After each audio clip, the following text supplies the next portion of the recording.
Una vez más, seguir con este ciclo, diálogos sobre sociedades abiertas, una colaboración del Ministerio de Asuntos Exteriores y de Casa Árabe, que bueno, tiene como objetivo hablar y explorar una serie de cuestiones y interrogantes que están realmente en el corazón no solo de Europa, sino de este Mediterráneo que compartimos ambas orillas. La sesión anterior también estaba, digamos, vinculada con el tema del Islam. Hemos tenido a lo largo de este ciclo una serie de temas recurrentes, como pueden ser las migraciones, como pueden ser la identidad, y nos parecía, digamos, útil también hablar de algo que posiblemente no se conoce tanto, como son estas corrientes liberales del Islam.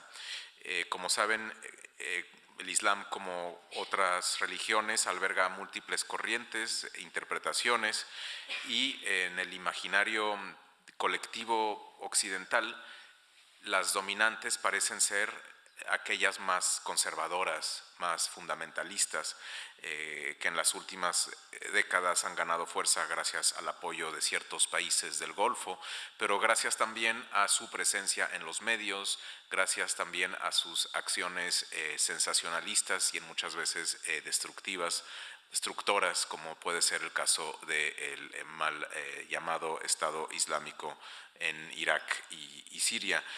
Sin embargo, estas voces no son las únicas, desde luego, ni siquiera son las dominantes entre los más de 1.300 millones de musulmanes del mundo. Islamólogos como quien nos acompaña hoy, Rashid Benzine, defienden una perspectiva histórico-crítica como forma de aproximarse al Corán para tomar distancia respecto al texto sagrado, muchas veces demasiado sacralizado, vamos a decir, y poderlo abrir a interpretaciones que tomen el contexto histórico en cuenta y que puedan ser más coherentes con la vida que vivimos en la actualidad, tanto de un lado como de otro, decía yo, del Mediterráneo. En esta conferencia nos fomentar un diálogo entre Rashid Benzine y Luz Gómez, amiga de esta casa, a quienes conocen muchos de ustedes, profesora de estudios árabes e islámicos de la Universidad Autónoma de Madrid. Ellos están aquí para analizar las corrientes liberales del Islam, que suponen una alternativa o una lectura diferente a las interpretaciones más literalistas, más ahistóricas, o sea, fijadas en un pasado que para algunos es idílico y que alientan el fanatismo o el extremismo religioso. Yo simplemente pues estaré aquí para tomar cuenta del tiempo. Desde luego nos gustaría al final escuchar también vuestras opiniones y preguntas, pero por ahora voy a hacer una muy breve presentación de nuestros dos ponentes. Rashid Benzine es islamólogo, especialista en hermenéutica coránica y es una figura destacada del Islam liberal de habla francesa. Es investigador asociado en el Fondo Paul Ricoeur y ha sido profesor en el Instituto de Estudios Políticos de Aix-en-Provence. Entre sus publicaciones destacan Les Nouveaux Penseurs de l'Islam, los nuevos pensadores del Islam, Le Coran expliqué aux jeunes, el Corán explicado a los jóvenes, y con el autor Christian Delorme, tenemos tantas cosas que decirnos por un diálogo verdadero entre cristianos y musulmanes. También ha escrito La República, la Iglesia y el Islam. Ha también publicado y adaptado al teatro una novela epistolar, Lettres à Nur o Cartas a Nur, que tuvimos la oportunidad de ver hoy también un ensayo en colaboración con la Real Escuela Superior de Arte Dramático aquí en el Salón de Embajadores en Casa Árabe, una representación, la verdad, muy emotiva, muy interesante, que esperemos poderla volver a hacer más adelante en un horario al que puedan asistir ustedes. Estará entonces Rashid conversando con Luz Gómez, que es profesora titular de Estudios Árabes Islámicos en la UAM, es especialista en ideologías árabes contemporáneas, ha publicado el Diccionario de Islam e Islamismo, que hemos presentado en Casa Árabe hace muy poco, entre la Sharia y la Jihad, una historia intelectual del islamismo, y Marxismo, Islam e Islamismo, el proyecto de Adil Hussein. En 2012, Luz obtuvo el Premio Nacional de Traducción también por su versión de En presencia de la ausencia del poeta palestino Mahmoud Darwish. Pues los dejo entonces con Luz Gómez y Rashid Benzin. Me pregunto si esta propuesta que tú haces no es una propuesta de algo que hoy, comiendo con una colega palestina en la universidad, llamaba las preocupaciones del del primer mundo. Ella, en un momento dado, cuando le hemos dicho que estábamos preocupados por tal y cual cosa de la universidad, ha dicho, esas son las preocupaciones del primer mundo. Nosotros, ella era palestina, su situación concreta es conocida, tenemos otras. Yo me pregunto si en esta propuesta que tú haces no podríamos estar incurriendo en un Islam del primer mundo.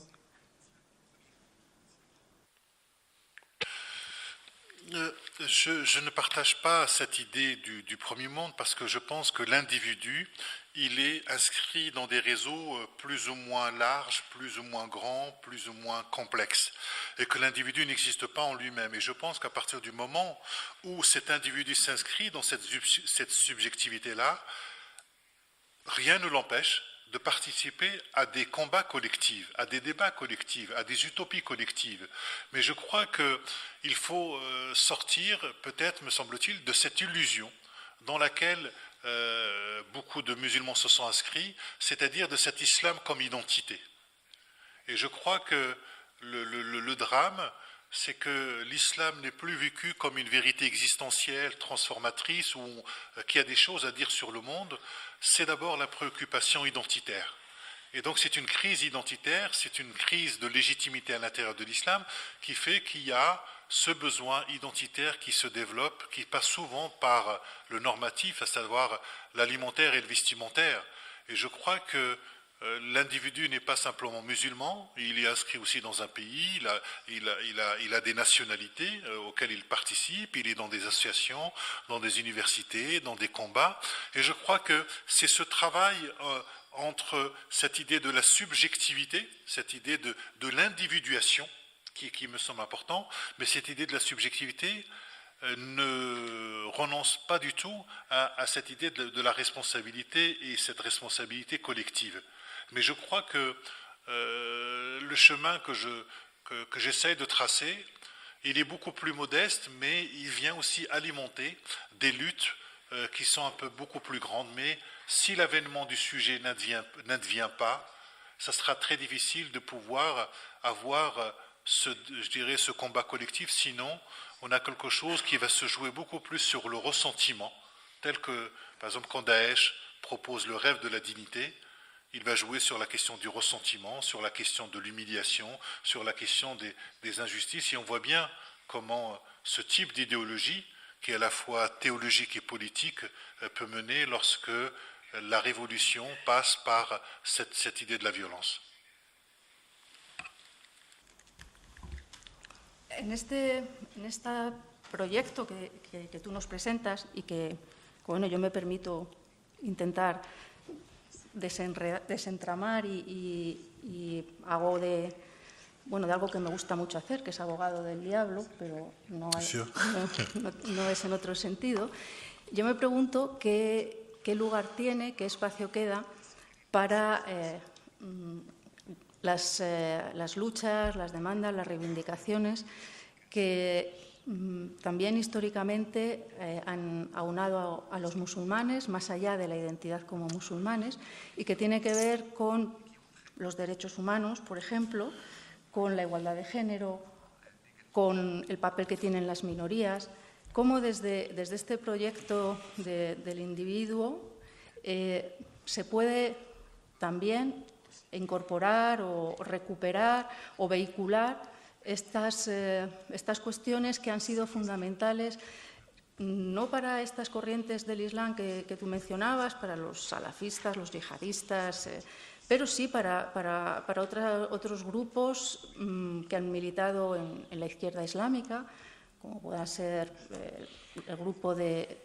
egipcios con Hassan Hanafi o con Ali Hussein, con el propio Tariq al-Bishri que he mencionado antes, y que han concebido las posibilidades movilizadoras, emancipadoras, creadoras de un impulso colectivo para los musulmanes desde lo local, muchas veces reconociendo el Estado-nación poscolonial, como en el caso de estos autores que he mencionado, pero concibiendo en términos gramscianos que la cultura, el Turaz en este caso, el Turaz entendido como el patrimonio civilizacional árabo-islámico, puede ser un elemento de movilización y de un revulsivo para la conciencia individual que cree fuerza colectiva. ¿Qué papel queda para esta historia, que también es una historia del Islam contestatario y no tradicionalista, ni tampoco el otro Islam, el Islam de la violencia?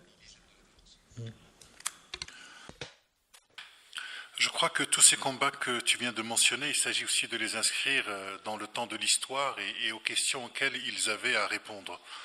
Nous, je dirais aujourd'hui, nous sommes dans un autre contexte qui n'est pas le leur, c'est-à-dire qu'on n'est pas simplement dans un contexte postcolonial avec cette idée des États-nations. Nous sommes aujourd'hui face à des problématiques qui me semblent beaucoup plus grandes et moi je pense qu'on est sorti de cet islam de l'Empire, ou en tout cas des questions islamiques. Je m'explique. Il y a deux manières d'agir dans le monde.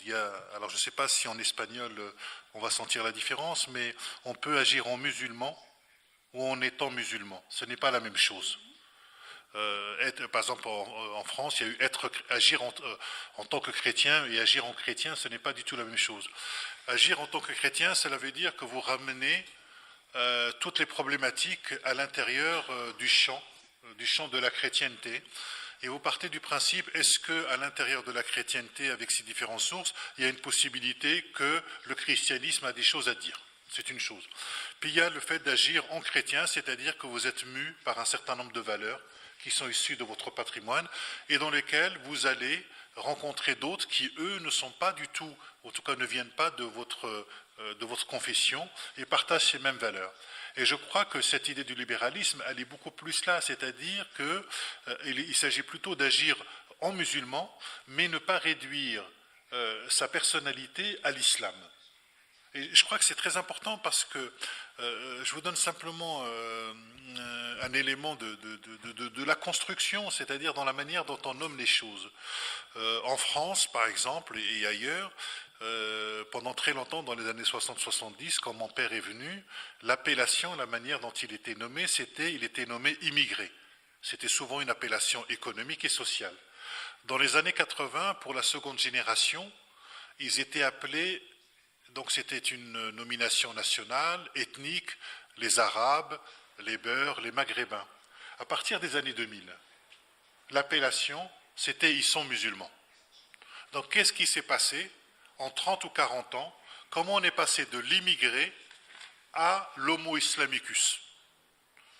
Comment on est réduit simplement en tant que musulman? Et je crois que justement le mouvement, cette idée du libéral, c'est de ne pas maximaliser l'appartenance à l'islam, que c'est une appartenance parmi d'autres, comme il peut y avoir d'autres sources dans lesquelles nous pouvons, je dirais, puiser.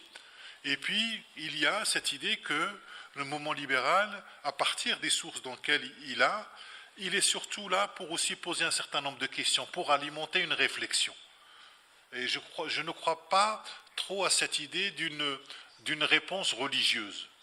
Je crois beaucoup plus au fait que des Espagnols de confession musulmane participent à des associations politiques, des associations locales, et dans lesquels, avec ce qu'ils sont, ils vont pouvoir apporter des contributions. Ça, c'est beaucoup plus le modèle que je défends, beaucoup plus qu'un modèle qui serait musulman, qui défendrait des éléments de la justice à partir de l'islam. Ça, en tout cas, moi, je ne m'inscris pas dedans. D'autres s'inscrivent dedans, parce qu'on pense qu'il y a à l'intérieur des textes des réponses. Moi, je pense que les textes posent beaucoup plus de questions que de réponses. Mais ça, c'est ma manière de voir.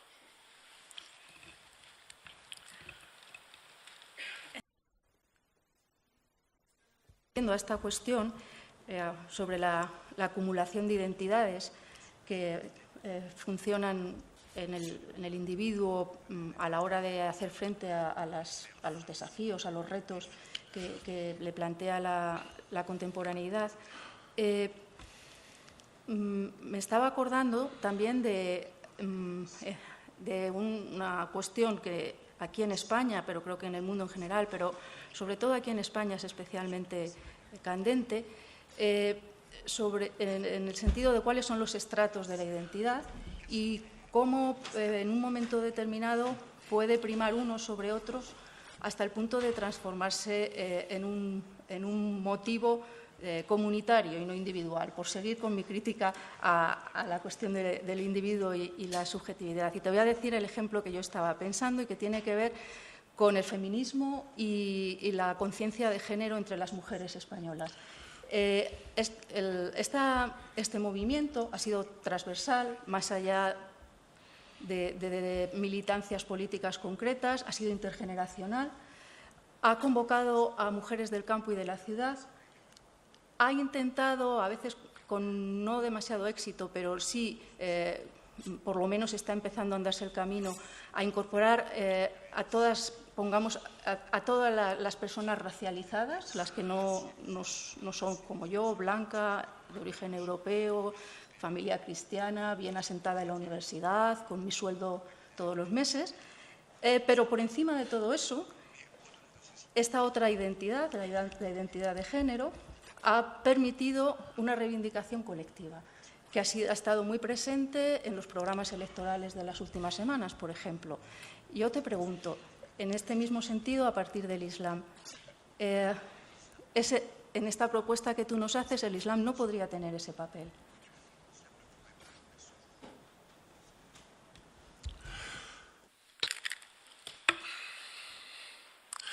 Je ne suis pas... en tout cas, moi j'ai du mal avec les mouvements racialisés.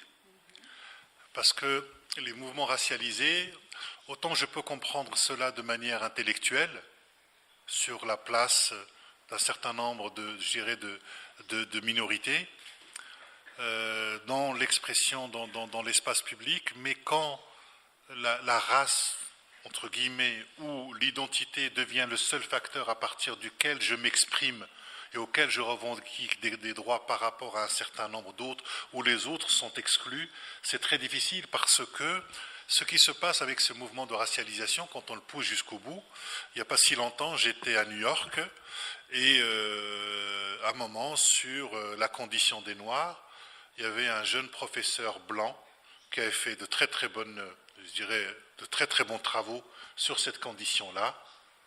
Et il y a eu un mouvement qui s'est hissé pour qu'il ne puisse pas prendre la parole, parce qu'on estimait qu'un autre noir était beaucoup plus à même de parler de la condition des noirs qu'un autre. Et donc du coup, il y a ce phénomène de segmentation. Moi, je crois beaucoup plus que cette idée de se dire, à partir de nos appartenances diverses, qu'est-ce que nous pouvons apporter au commun, au bien commun. C'est-à-dire que moi, ce qui m'intéresse, c'est plutôt le bien commun, plutôt que cette idée de la parcellisation sur un espace médiatico-politique pour faire entendre des revendications. En France, on est dans un contexte de crise, notamment à la fois en termes de représentation et de représentativité par rapport à un certain nombre de luttes. Par exemple, durant les années 80, il y avait des luttes antiracistes, où il y avait un phénomène, c'était quelque chose de transversal, qui fonctionnait. Maintenant, ce qui se passe, ce que nous voyons, le danger, c'est que les musulmans vont défendre l'islamophobie, les juifs vont défendre cette idée de l'antisémitisme, les homosexuels vont défendre toutes les luttes contre l'homophobie, et donc on n'est plus capable d'avoir quelque chose qui est transversal. C'est-à-dire qu'on a un éclatement de la société, de telle sorte que chaque groupe va revendiquer son propre droit, parfois au détriment de complètement d'autres, mais sans se poser la question de cette revendication dans l'espace public et avec qui. Et c'est ce qui me semble, en tout cas, peut-être aujourd'hui l'une des grandes problématiques, à savoir, en tout cas, quel type d'islam avons-nous à proposer et comment, je le dis, comment le religieux donne à penser. Moi c'est ça qui m'intéressait. Est-ce que le religieux, à partir de ses sources, à partir par exemple de l'islam de 14 siècles de tradition, est-ce que, à partir des sources, est-ce que les musulmans ont des choses à proposer à la société en termes de questionnement, en termes de réflexion, en termes d'éthique. Donc ça peut être que la contribution en elle-même ne peut pas être normative, parce qu'on n'est plus du tout en tout cas dans les sociétés occidentales, on n'est pas dans des sociétés religieuses. Donc du coup, ça ne peut être qu'en termes de proposition, et que chaque groupe religieux qui cherchera à imposer dans la société sa propre norme à partir de sa référence, je pense qu'aujourd'hui, il est voué véritablement à un échec.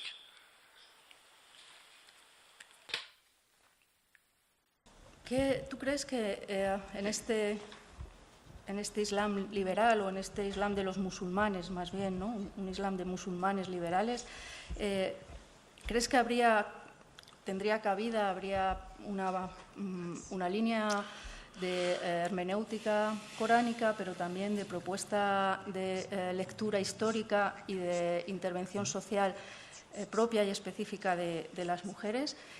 Porque vuelvo a hacer de mala de la película, pero os recomiendo este libro de Rashid, lo ha mencionado antes Karim, Le Nouveau Penseur de l'Islam. Es un buen repaso a una serie de pensadores fundamentales ya sabe lo que le voy a preguntar, de la tradición islámica, pero no hay ni una mujer. Entonces yo te pregunto, ¿cuál es el papel de Fátima Mernissi, por ejemplo, de Amina Wadud, de Asma Barlas, de Haifa Jawad, o bueno, ya de otras más clásicas, ¿no? Como Aisha Abderrahman, a la cual sí que mencionas, Zainab al-Ghazali, a la que no mencionas?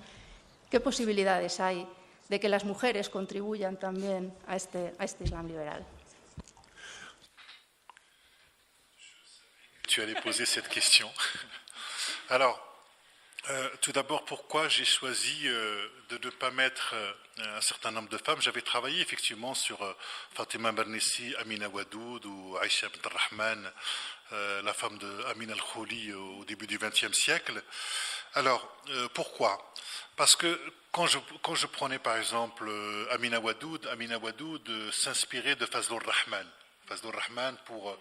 Et la plupart des femmes que j'ai rencontrées s'inspiraient d'un certain nombre d'hommes dont je parlais. Et que ce soit Nasr Hamid Abou Zaïd, par exemple, qui parle sur la condition des femmes. En tout cas, je me suis dit, je ne vais pas le faire parce que, pour cette raison-là, mais aussi pour une autre raison, c'est qu'il aurait fallu un ouvrage entier consacré simplement à ces femmes et par rapport aux questions qu'elles posaient. Et donc je ne voulais pas simplement, en tout cas dans mon livre, mettre une femme pour dire, voyez, j'ai fait le travail. Non, je pense que ça nécessite un autre type de travail et qui y fait. Maintenant, sur la question du mouvement libéral et la place des femmes, je crois que le mouvement libéral, la question de la femme, elle est fondamentale parce que la femme est considérée comme étant l'altérité radicale. Et quand, dans une tradition religieuse, on fait de la place aux femmes, on est capable de faire de la place aux autres. C'est-à-dire hier, par exemple, on avait parlé de la question de l'homosexualité, de l'islam, etc. Je dis, mais quand, dans une tradition, il n'y a pas de place aux femmes, il n'y a pas de place pour tout le reste. Donc on voit bien qu'aujourd'hui, la question des femmes est un élément fondamental. Après, il y a leur contribution. Les contributions des lectures des femmes par rapport au texte. Et donc, moi, en général, en France, on l'applique parce qu'une fois par mois, on a autant d'hommes et de femmes et nous lisons les textes ensemble. Donc du coup, le fait qu'il y ait la présence de femmes pendant qu'on lit une sourate du Coran, qu'on essaie de l'analyser d'un point de vue historique, d'un point de vue éthique ou d'un point de vue littéraire, le fait de pouvoir lire tous ensemble, ça change. Moi, je ne crois pas que... je ne suis pas persuadé que une lecture de femmes comme ça, c'est parce que c'est une femme que ça sera une lecture progressiste. Ça, je n'y crois pas. Parce que j'ai eu l'occasion de rencontrer des femmes qui lisent les textes, qui produisent des textes notamment en arabe, et c'est loin d'être aussi émancipateur que ce que l'on pense. Ça, c'est la première des choses. Ensuite, je ne crois pas à un féminisme islamique. Je ne crois pas à un féminisme islamique. Je crois le fait qu'on puisse être musulmane et féministe. Mais un féminisme islamique, ça me pose problème dans la mesure où les textes que nous avons, les textes religieux, sont pétris de patriarcat.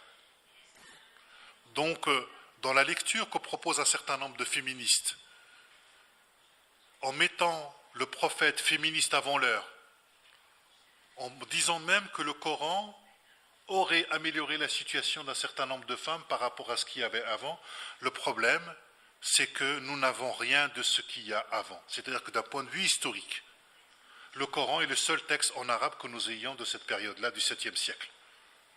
Mais que tout ce que va nous dire la tradition musulmane sur le premier contexte du Coran est élaboré 2 siècles plus tard avec une reconstruction, une rétroprojection vers le passé.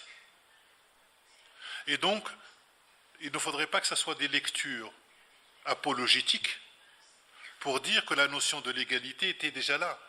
Or, les sciences humaines nous ont montré qu'il n'y a que des régimes d'égalité à travers l'histoire. Et que le concept d'égalité homme-femme, par exemple, il y a 60 ou 70 ans en Espagne, n'est pas du tout le même aujourd'hui. Et donc, la question de la notion de l'égalité n'est pas une question qui s'oppose au 7e siècle. C'est un anachronisme que de poser ces questions-là. Et je crois qu'à un moment, dans la question herméneutique, il ne faut pas penser que le texte va vous donner la réponse. Le texte répond à des questions. Donc il faut savoir quelles sont les questions qu'il y a derrière le texte, mais il répond dans un contexte du 7e siècle, c'est-à-dire qu'il répond dans des contextes de femmes au 7e siècle. Et vouloir trouver la question de l'égalité dans le Coran ou dans la tradition prophétique, pour moi c'est un anachronisme.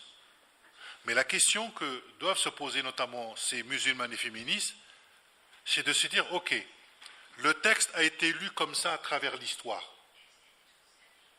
Qu'est-ce que nous faisons de ces lectures-là? Parce qu'elles appartiennent au texte.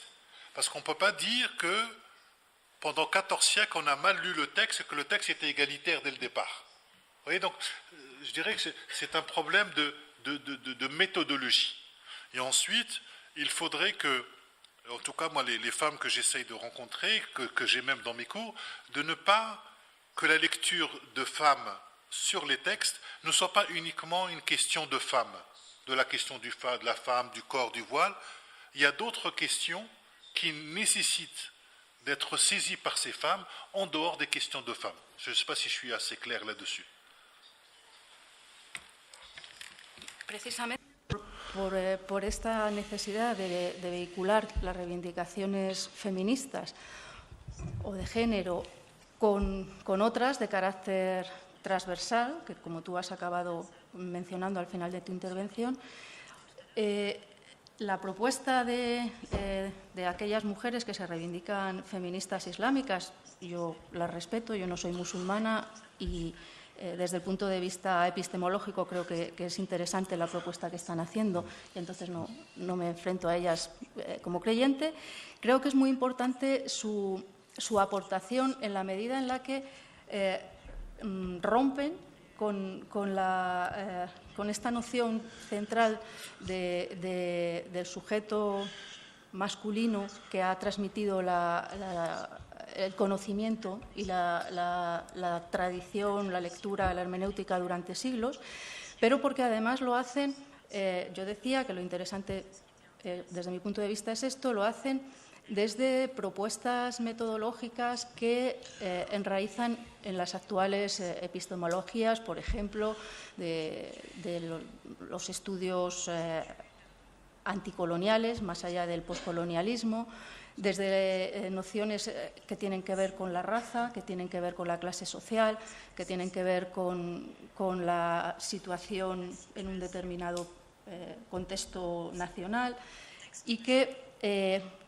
también es la pregunta que te hago en el análisis que tú haces de la hermenéutica coránica, quizá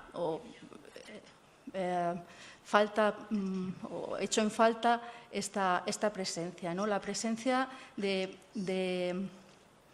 digamos, de la noción de clase. Ya me has dicho que la de raza no creáis que funciona, pero la de clase o la de situación en el espacio y en el tiempo. Pongo un ejemplo.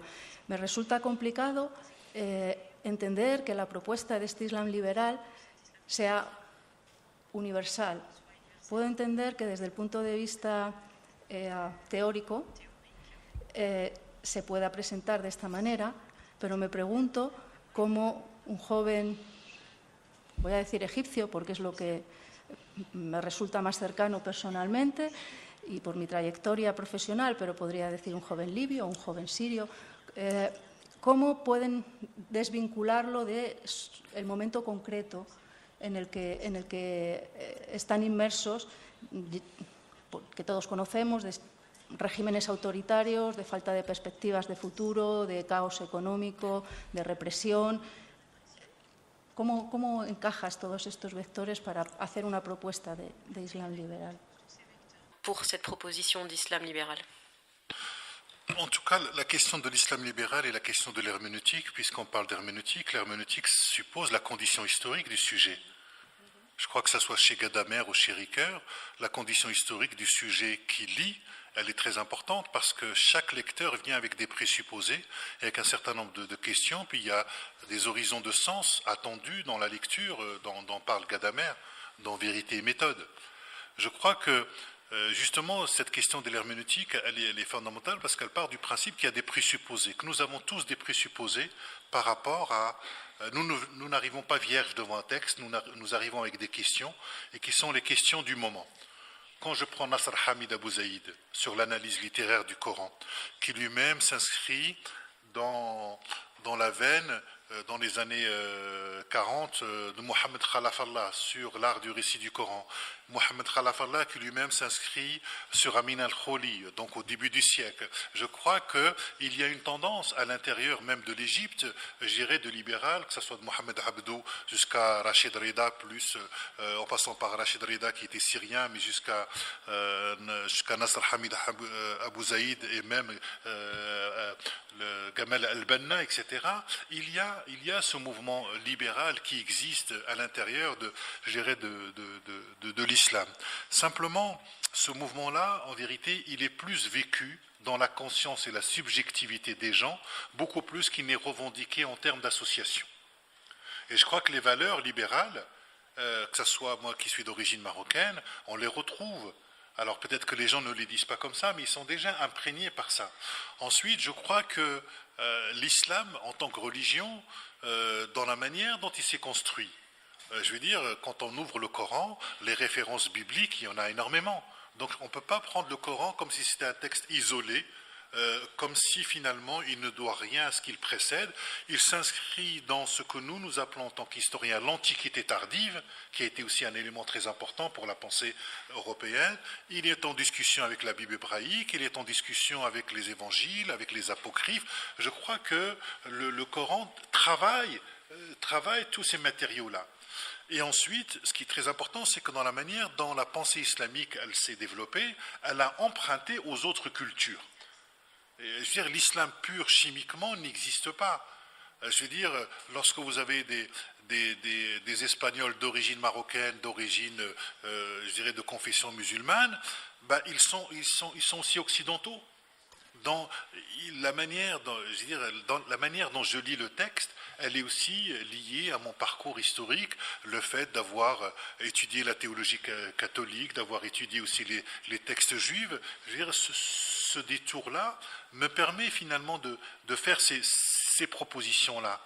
Mais ce ne sont pas finalement des propositions qui se veulent, je dirais, normatives, et c'est pas des paroles qui se veulent exclusivement musulmanes. Moi, je rencontre beaucoup de jeunes femmes qui se disent féministes musulmanes, qui à partir des textes et des références qu'elles lisent, etc. Après, il y a un problème épistémologique quand même.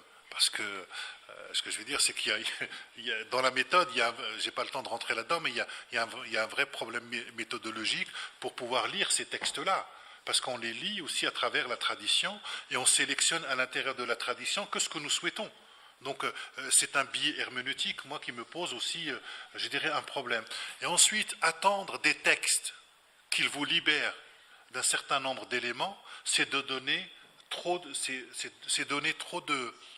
je dirais que ce qu'il ne faut jamais oublier, c'est que la norme est toujours une construction sociale historique. La norme n'est pas dans le texte. Or, il y a beaucoup de mouvements qui pensent que la norme est dans le texte. Et donc, le fait de dire que le texte est normatif, on lui donne de plus en plus de force dans ce que Abdelkarim Soroush appelle l'obésité de la religion. C'est-à-dire que l'on voudrait trouver toutes les réponses aux problèmes contemporains à partir des textes religieux. Et en faisant cela, nous renforçons le discours religieux et nous renforçons, je dirais, ceux qui sont les détenteurs d'un savoir religieux. Et Mohamed Harkoun, qui était un de mes maîtres, lorsqu'il y avait un certain nombre de femmes qui venaient le voir pour cette question du féminisme islamique, il disait, si vous voulez votre émancipation, cherchez-la en dehors des textes. Parce que rentrer dans les textes, c'est rentrer dans un combat qui est quand même assez difficile. Moi, j'ai écrit un livre avec une femme rabbin qui s'appelle Delphine Orwiller, ce qui est justement dans le mouvement juif libéral, et c'est des questions qui vont prendre beaucoup de temps. Mais l'approche, par exemple, de Delphine Orwiller, mouvement juif libéral, c'est qu'elle n'enjolive pas le texte, elle n'enjolive pas le passé. Or, pour beaucoup de femmes musulmanes, il y a cette espèce d'idéal du passé qui n'a jamais existé historiquement, sinon dans une espèce de, je dirais, de reconstruction. Et c'est là où l'histoire nous aide, parce que l'histoire nous aide à clarifier un peu plus notre rapport au passé. Et si nous clarifions notre rapport au passé, nous clarifions davantage notre rapport, je dirais, au présent.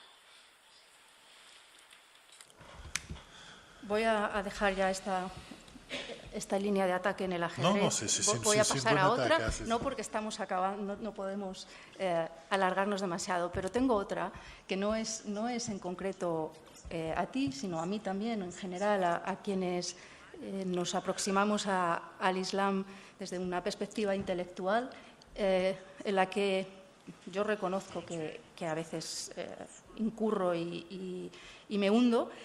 Y en esta propuesta que tú nos haces también, ¿no?, de un Islam muy intelectualizado, una lectura de los textos, no solo del Corán, ¿no?, de toda la tradición textual, de una nueva hermenéutica anclada en lo mundano, que diría Said, queda algo que hace unas semanas, yo siempre vuelvo a mis experiencias porque es lo que me hacen moverme, ¿no?, cuando estamos siempre metidos a lo mejor en nuestras clases o en nuestros trabajos de investigación. Y hace también unos meses en una conversación así con varias personas en una comunidad musulmana de Madrid, eran mayoritariamente las personas que asistían eran musulmanas. Después de estar discutiendo los cuatro que estábamos en la mesa sobre este tipo de cuestiones relacionadas con la hermenéutica, con la epistemología, levantó la mano una persona y dijo, se presentó, explicó su trayectoria, era una persona con estudios universitarios, pero su pregunta era literalmente, ¿y qué pinta Dios en todo esto?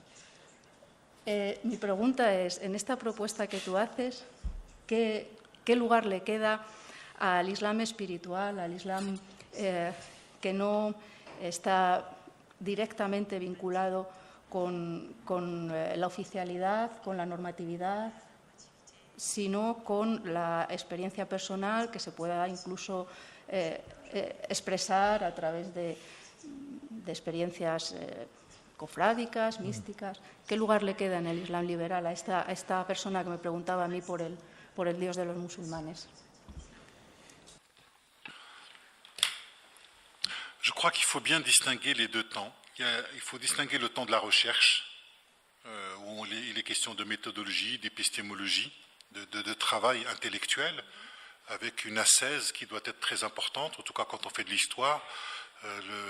Dieu, il est suspendu, c'est-à-dire, comme on dit en philosophie, c'est une époquée. Donc il y a un travail que vous devez rendre devant vos collègues, et il y a un certain nombre de critères. Et je crois que ce travail-là, il est utile. Mais ce travail-là, il est utile aussi pour les croyants parce qu'il y a une possibilité de se réapproprier ce travail-là et de l'intégrer dans le travail de la spiritualité. Et je pense que la pensée, le travail est aussi une forme de spiritualité. C'est-à-dire que ce travail intellectuel d'herméneutique, de déconstruction, n'empêche pas, moi j'ai beaucoup d'amis, n'empêche pas des amis, après avoir déconstruit, de se lever pour aller prier. C'est-à-dire que c'est la modalité du croire qui change, c'est votre manière de penser Dieu qui va changer, et de manière intérieure.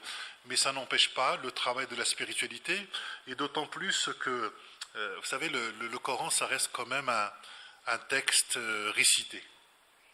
Ce qu'il ne faut jamais oublier. C'est-à-dire qu'à la fois, moi, je travaille dessus en tant que document historique, en tant que texte littéraire, d'analyse, quand je suis à l'université, mais autant parfois, comme en ce moment, par exemple, pendant le mois de Ramadan, il m'arrive d'écouter la récitation du Coran qui fait advenir d'autres sens. C'est-à-dire que ce qu'il faut savoir, c'est que pour les musulmans, pour beaucoup de musulmans, le fait de réciter le Coran, d'entendre le Coran, ça rend visible la présence de Dieu. C'est-à-dire que même si les gens ne comprennent pas qu'est-ce qui est dit, parce que parfois vous avez des passages juridiques qui sont très ardus, quand vous les lisez en arabe, qu'on prend le temps de l'analyser, et parfois vous avez un récitateur du Coran qui va prendre ces versets, dans la manière dont il va les amener, va émouvoir les gens. La spiritualité, c'est un travail de l'esprit, mais c'est aussi un travail d'émotion, c'est aussi un travail qui est lié à l'imaginaire. Et je pense que pour moi, le travail de la raison n'épuise pas tout. Il y a d'autres modalités de l'existence humaine, des intuitions, des émotions, qui sont là et dont la croyance peut absolument, je dirais, se saisir. Mais il est clair que pour moi, dans tout ce que je trouve dans mon approche de déconstruction, d'approche historico-critique des textes, j'essaie de l'intégrer dans le travail du croyant, qui est toujours un travail véritablement en cours. Alors certains diront, mais une fois que vous avez fait cette approche historico-critique, qu'est-ce qui reste ? Je dirais, il reste le chemin à parcourir. C'est-à-dire, il reste ce chemin de la foi, parce que justement, le croire, c'est croire malgré tout. Croire malgré toute cette déconstruction qu'on a pu faire, mais c'est un axe de foi que vous posez dans un contexte de post-modernité, dans un contexte post-critique. C'est Ricoeur qui disait que, dans la manière dont il nommait son protestantisme, il disait que c'était un hasard transformé en un destin par un choix continu. Et la question, c'est comment être à nouveau interpellé par ces textes une fois qu'on a traversé tous les mètres du soupçon. Et c'est ce travail-là en tout cas, que moi j'essaye d'offrir, mais en sachant qu'il n'est pas valable pour tout le monde. Il y a d'autres manières d'y arriver. Par exemple, ma mère, qui maîtrise simplement quelques versets du Coran pour faire sa prière, si je le parle d'herméneutique, d'ontologie, d'épistémologie, ça va pas aller, mais c'est pour ça qu'il faut distinguer les registres. Quand je parle devant une mosquée, il s'agit bien de savoir quel est l'imaginaire des gens à qui je m'adresse, et qu'est-ce que je peux dire, qu'est-ce que je ne peux pas dire. Mais je ne vais pas parler de méthodologie, je vais prendre plutôt un texte que j'ai pu lire à travers un phénomène de déconstruction, et de dire, voilà, un potentiel de sens possible que je vous donne, d'autres pourraient avoir d'autres lectures. Ce qui est très intéressant dans le mouvement libéral, c'est d'accepter qu'il y ait cette pluralité de lecture d'un même texte. Et c'est ça qui me semble intéressant.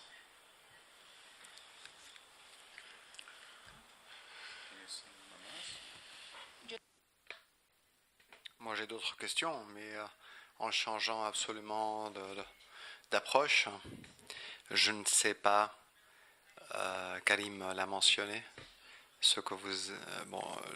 le public, permettez-moi de tutoyer, c'est un vice des personnes du Nord, de l'Espagne. Tu as un roman, Rachid a un roman qui s'intitule Désolé mon français. Nour, le nom d'une femme. Pourquoi on ne l'a pas vu venir? C'est un roman, Lettre à Nour, un roman de lettres. C'est un père avec des études universitaires, avec certaines connaissances de philosophie qui rencontre à une fille djihadiste. Et il se demande, en lui demandant à elle, comment ceci a pu arriver, comment elle est devenue une djihadiste et lui, il ne s'est pas rendu compte de ce qui se développait devant lui. C'est ma dernière question, car après avoir lu ce roman, je ne savais pas que ce matin, j'aurais pas pu venir. J'avais classe, j'avais cours, mais je ne savais pas que vous aviez cette mise en scène. J'aurais voulu la voir, car ce que la lecture m'a provoqué, c'est ce qu'on peut expliquer, Rachid, à travers une fiction. On ne peut pas l'expliquer si facilement à travers un essai. C'est ma dernière question. Tu as raison. Lettre à Nour, Cartas à Nour, j'ai eu l'occasion d'écouter ce texte-là cet après-midi, là, donc, grâce à Karim, puis grâce à Casa Arabe. Qu'est-ce que c'est que Lettre à Nour, Cartas à Nour? En fait, tout d'abord, c'est issu d'un travail universitaire pendant 1 an et demi. Pendant 1 an et demi, j'ai travaillé sur le discours de Daesh, que ce soit en arabe, français ou en anglais. J'ai essayé de travailler sur les vidéos aussi de Daesh, essayer de comprendre le discours qu'il tenait et notamment les références coraniques ou de la tradition prophétique qu'il mobilisait pour légitimer un certain nombre d'actions. Donc j'ai essayé de comprendre la rhétorique ou l'univers de sens proposé par Daesh pour justement attirer un certain nombre de jeunes du monde entier. Ensuite, je me suis rendu en prison pendant 1 an et demi, où j'ai rencontré à la fois des jeunes qui étaient partis en Syrie et en Irak, qui étaient revenus, des jeunes qui ont été arrêtés, qui allaient commettre des attentats, des jeunes qui souhaitaient partir et qui ont été arrêtés aux frontières. Et ensuite, j'habite une ville à Trappes, en région parisienne, où nous avons eu 78 jeunes qui sont partis, dont la plupart, je les connaissais. Et donc, c'était mon terrain pour essayer d'interroger aussi leurs parents. Donc, c'est à partir de là, de tout ce travail universitaire, que j'ai mis en place ce que j'appelle les 4 rêves de Daesh. Le premier rêve, l'unité du monde musulman à travers le califat, la Oumma, la nécessité de revenir à l'espace musulman pour contrer le modèle occidental qui repose sur la souveraineté du peuple et de l'autre côté la souveraineté de Dieu. Le deuxième rêve, c'est le rêve de la dignité. Comment le Daesh essaye de redonner de la dignité à des gens qui pensent qu'ils n'en ont plus parce qu'ils ne sont pas reconnus ou parce qu'ils sont humiliés ou parce qu'ils subissent une injustice. Dans l'échange épistolaire de 14 lettres, Nour, la jeune fille, dit un moment à son père, on peut réparer une injustice, mais on ne guérit pas d'une humiliation. Et comment les humiliations, justement, préparent les violences de demain. Et le troisième rêve, c'est le rêve de la pureté. C'est-à-dire qu'on rêve à un islam d'origine qui aurait été pur, où le temps il y avait le prophète qui était là, et on savait quoi faire. Et donc, cette idée de la pureté, d'un islam pur, des origines, ça veut dire qu'il y a quelque chose qui relève de l'impureté. Ça veut dire que les autres sont impurs. Et on a connu ça au XXe siècle. Le nazisme qui a prétendu revenir à une race pure, et qui, pour aller vers cette pureté, va passer par la purification. C'est-à-dire il va légitimer la violence et le massacre d'une bonne partie de la population mondiale. Donc, de même que le populisme, quand il dit nous et eux, donc il y a quelque chose qui serait pur et les autres, ils seraient impurs et nous contamineraient. Et le quatrième rêve, c'est le rêve du sens, du salut, qui fait que des jeunes, faute de donner un sens à leur vie, cherchent à donner un sens à leur mort. Alors quand j'essaie d'expliquer ça pendant 1 heure et demie en conférence ou même sur les plateaux de télé, ça ne passe pas, parce qu'on utilise le discours rationnel. Et à partir du Bataclan, des événements du Bataclan du 13 novembre 2015, où il y a eu plus de 110 morts, je me suis dit qu'il fallait que je trouve une autre forme que la forme abstraite, celle des essais, celle que nous savons faire à l'université. Et j'ai décidé d'écrire un roman épistolaire entre un père et sa fille. Et c'est un roman d'abord d'amour entre un père et sa fille, un père qui élève seul sa fille, un père qui est philosophe et islamologue, qui a donné tous les éléments critiques à sa fille, les moments d'émancipation, la liberté des femmes, etc. Et qui un jour, cette fille, au nom de ces mêmes valeurs, part rejoindre son mari à Fallujah en Irak et adhère à l'idéologie de Daesh, et elle essaie de justifier à son père cette idéologie. Et ça commence de cette manière suivante. Mon cher papa, je sais que cette lettre va te faire du mal, pourtant je veux te dire combien je t'aime. Papa, je t'ai demandé l'autorisation d'aller chez tante Safia. Pardonne-moi, je n'y suis pas allé. Avant-hier soir, je suis arrivé en Irak pour rejoindre mon mari. Voilà, et donc ça, c'est une correspondance qui va durer 2 ans, et on entend à la fois les arguments du père et les arguments de la fille. Et donc du coup, ce texte-là, alors pour ceux qui aiment le football, a été joué pendant 1 mois et demi par Eric Cantona, qui a joué le père pendant ce mois-là. Donc là, maintenant il y a la traduction en espagnol, il est déjà traduit en italien puisqu'il tourne en italien, il tourne aussi en arabe, en berbère. Et c'est assez surprenant qu'en passant par la fiction, on arrive à comprendre plus de choses. Il y a quelques années, je n'aurais jamais cru qu'en passant par la fiction, on pouvait arriver, mais apparemment, la fiction est peut-être le chemin le plus court pour atteindre le réel, à condition qu'on soit passé par les sciences humaines d'analyse. Voilà. Pues muchísimas gracias a Luz por esta conversación que sin duda nos ha podido llevar por la trayectoria del pensamiento de Rashid Benzine. Simplemente comentar que, como ya he acordado con Rashid, este texto, esta representación de Carta Sanur, que ha sido estupenda, la vamos a intentar